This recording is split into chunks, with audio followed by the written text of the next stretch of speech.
We are back with another reaction. We are back with another interview. An interview of Red Auerbach, guys. This one going to be very interesting. Shout out to the content creator for this one. This particular interview, it says Red Auerbach's interview, rare remarks on the current modern NBA. So I don't know how far along this is. So without further ado, jump right in.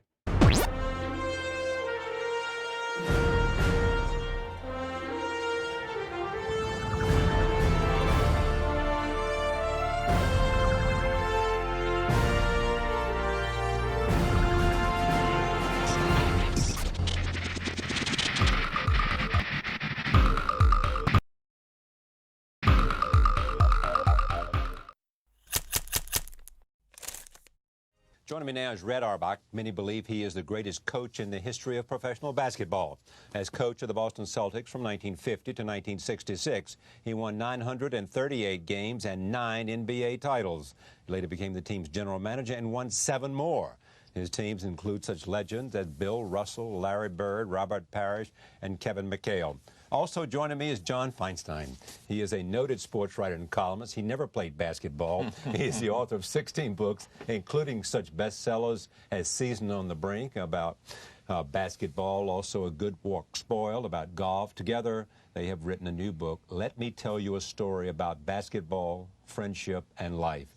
I am pleased to have him at this table. Welcome. It's great to have you back. Thank you, Charlie. It's always good to be back. I finally wrote a book that I knew you'd want to read. Because it's about him.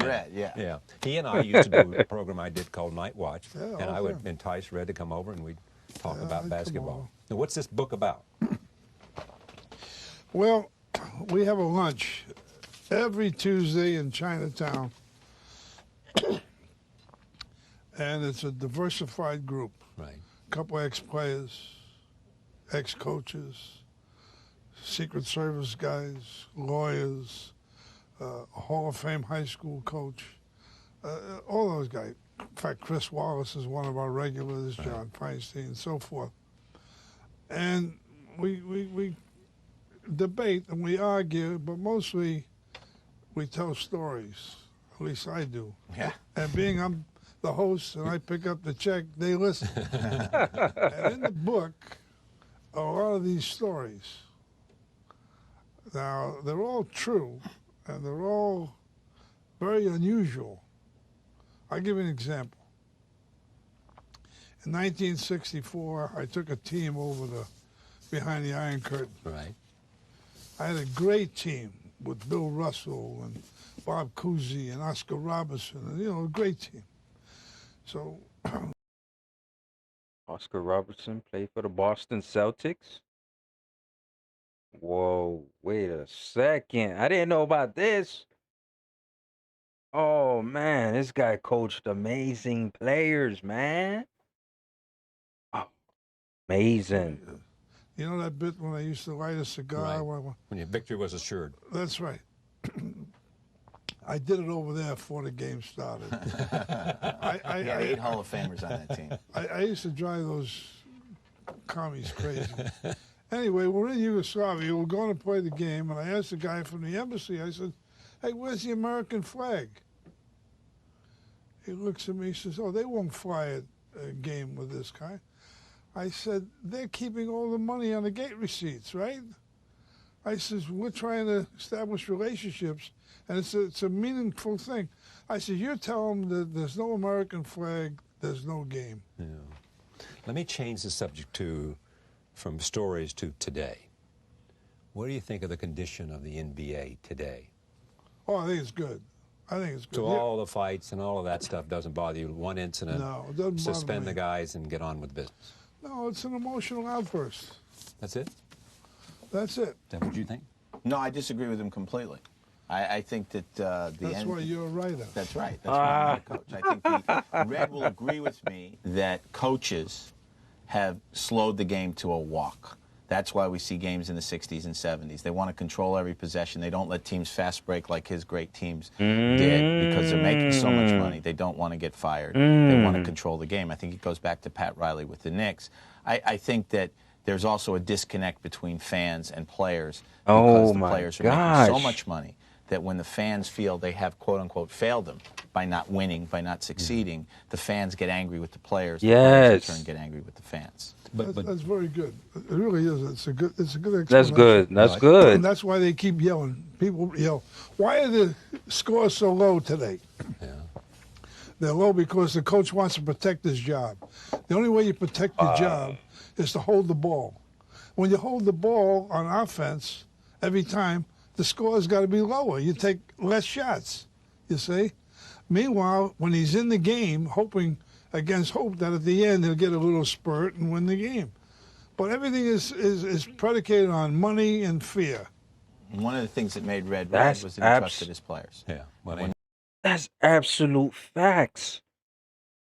Who would have knew this got to be in the 90s? This interview has to be during the 90s where they're having this conversation about modern basketball.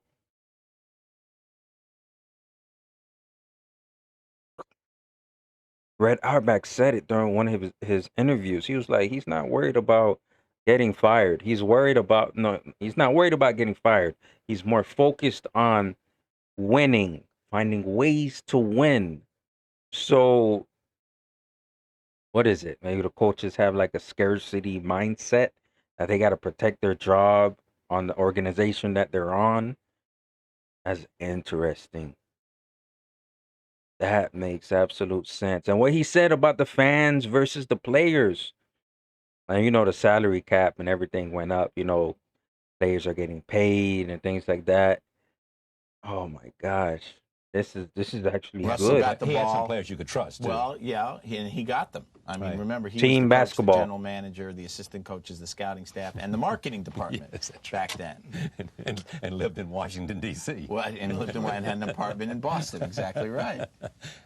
Easy question.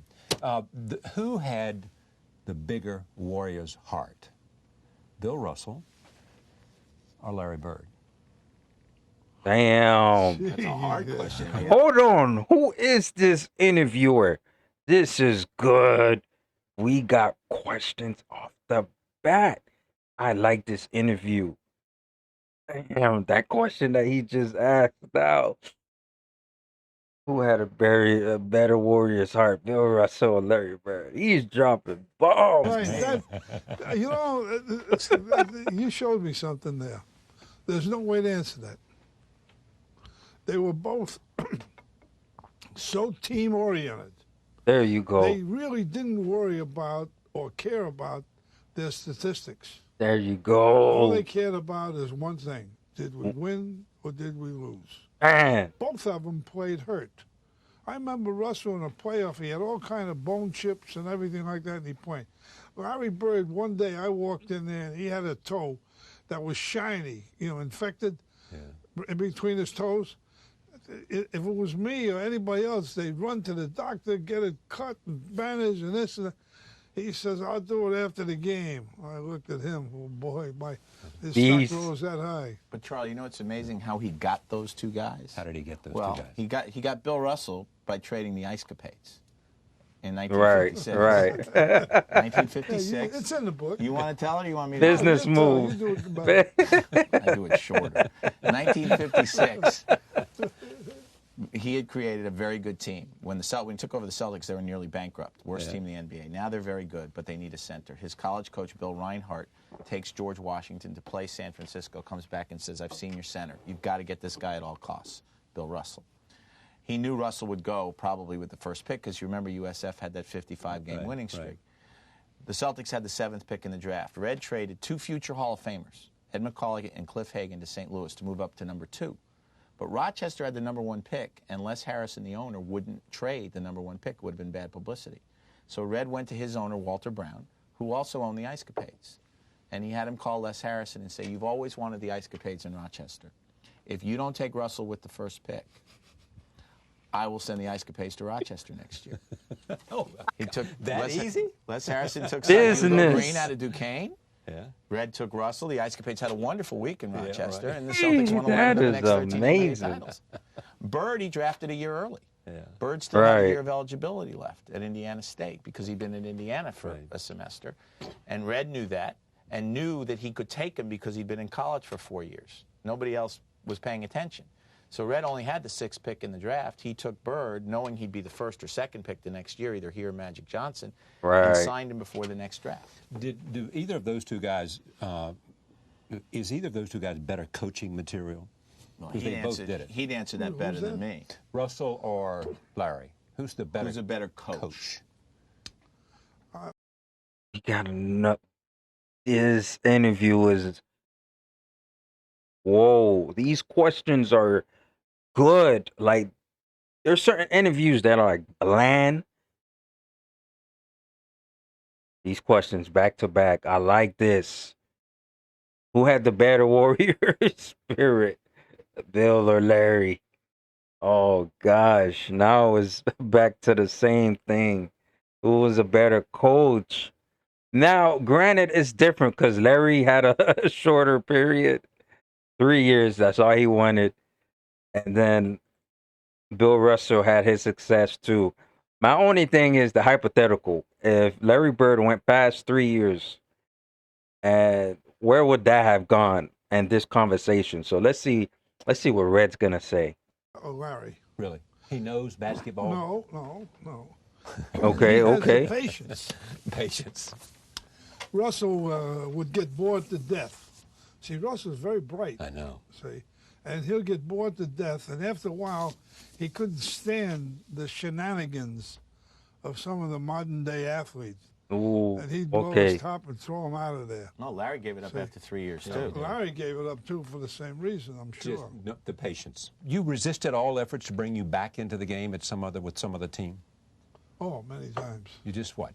You had your place and it was with the Celtics. No, I didn't want to leave Boston. I felt later on it would be like a traitor. Guys, he love you guys. He love you, Boston fans. We heard it here first, guys. Let's go. I remember a couple of teams, the Clippers, Atlanta Hawks, they offered me in Atlanta interest in the team if I would coach it for 2 years and then be general manager and run it. And I said no. No. What was your best team?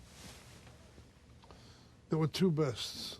One Mm-hmm. with Cousy and Sharman in the backcourt, Right. Right. and the other was with the Jones boys and Havlicek. See, it was Cousy and Sharman and Ramsey, Yeah. and then the other Sam was the and- Jones boys and Casey. Havlicek. Right.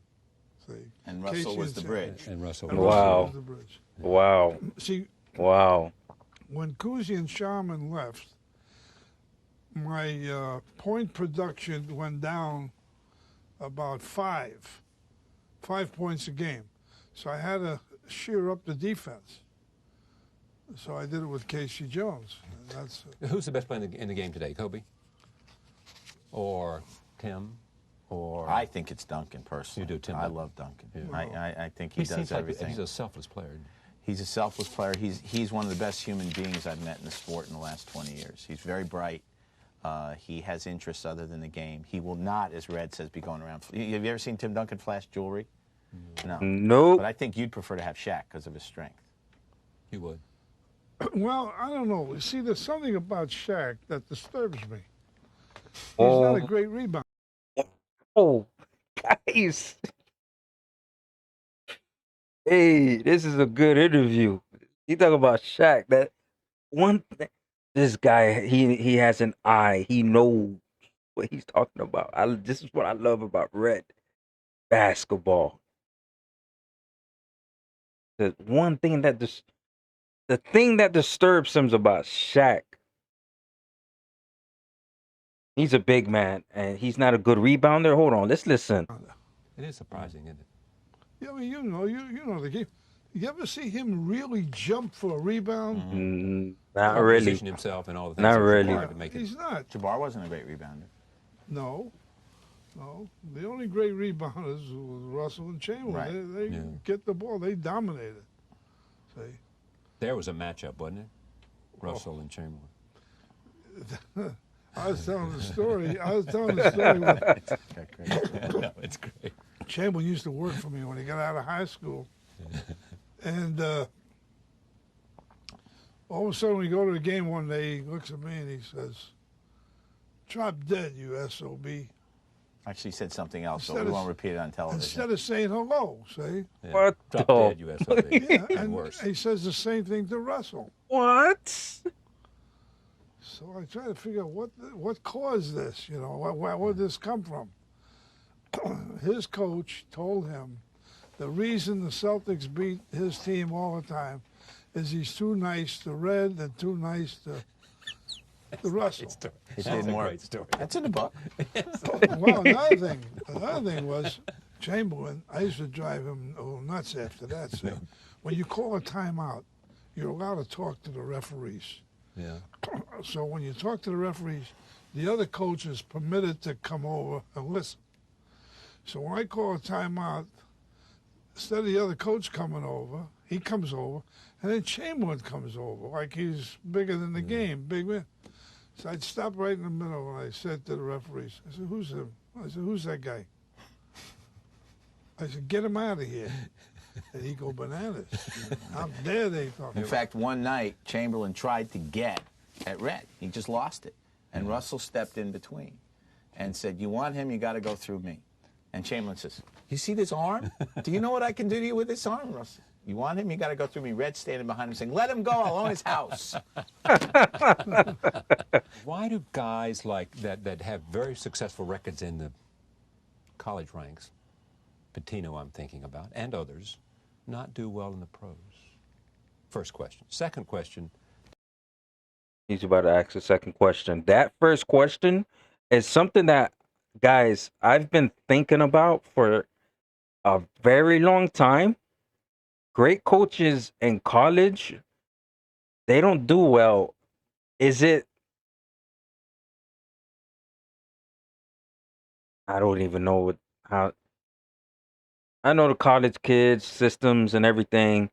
Maybe it's the egos. Is it like the players are tough to handle? Like this right here, I really want to hear what Red has to say for the first question, and I want to know about what's going to happen with the second did question. Krzyzewski make a mistake in A, not going to the Celtics, or B, not going to the Lakers?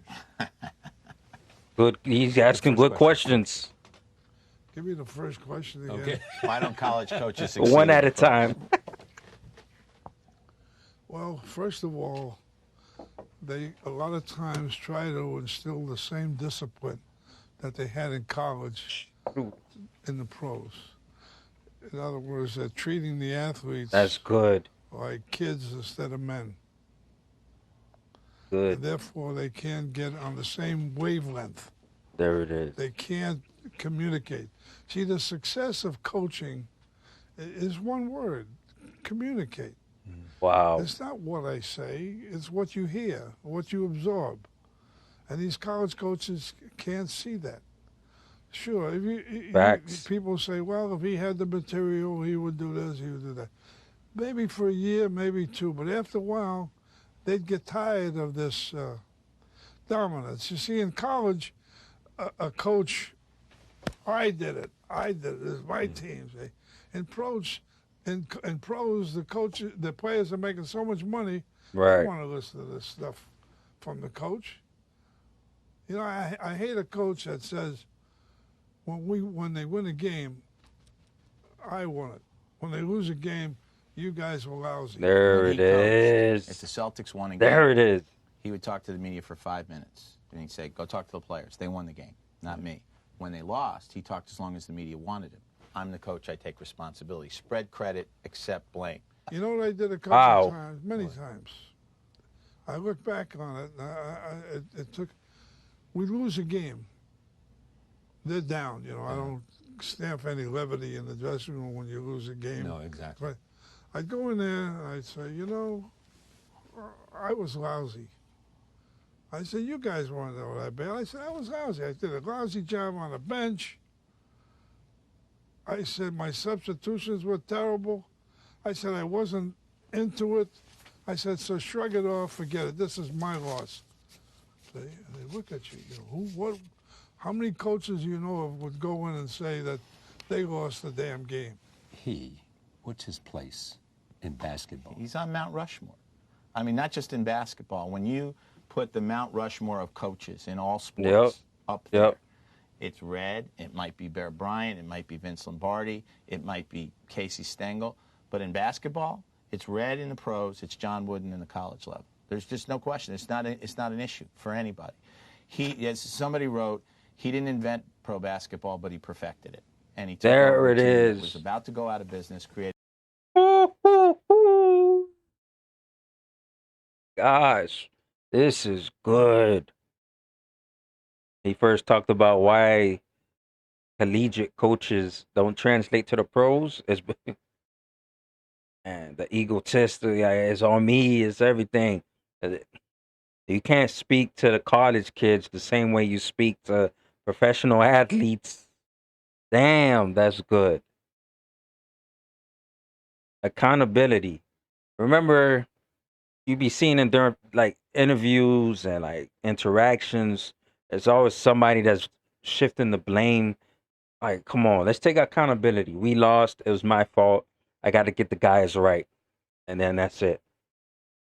This is good. This is the best interview I've ever seen. The greatest dynasty in the history of the NBA, arguably in the history of professional sports, 16 championships in 29 years. Yep. 8 in a row at one point when he was still coaching. And he did it while being innovative. He's the sixth man. He was the first guy to draft a black player, the first guy to hire a black to coach a major sports franchise. He's right up there on Mount Rushmore. I agree with that. Thank you for coming. Oh, my pleasure. It's always nice to see you again. Let me tell you a story. Why can't interviews be longer? This is the best interview I've seen ever.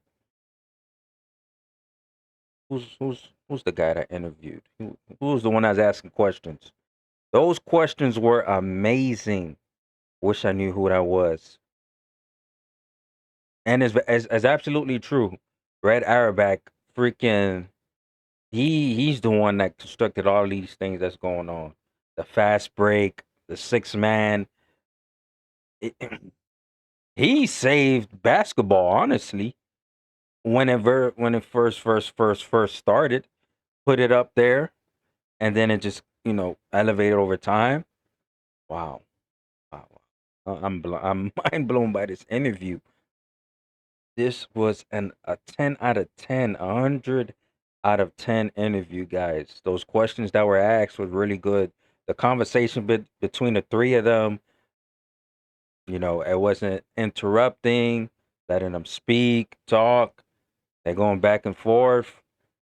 Hey, that was good. That is really good, guys. Hey, if you enjoyed this reaction, definitely hit that like button. It helps with the algorithm. It gets out to all the OGs out there, all the OG basketball fans, all the Red Auerbach fans, Boston Celtics fans, all basketball fans. And man, thank you for all your support as well too. Man, I am mind blown by this interview. This was really good. I look forward to reacting to some more Red Auerbach, Larry Bird, also other NBA legends as well. So stay tuned for that, and I'll catch you guys on the next one.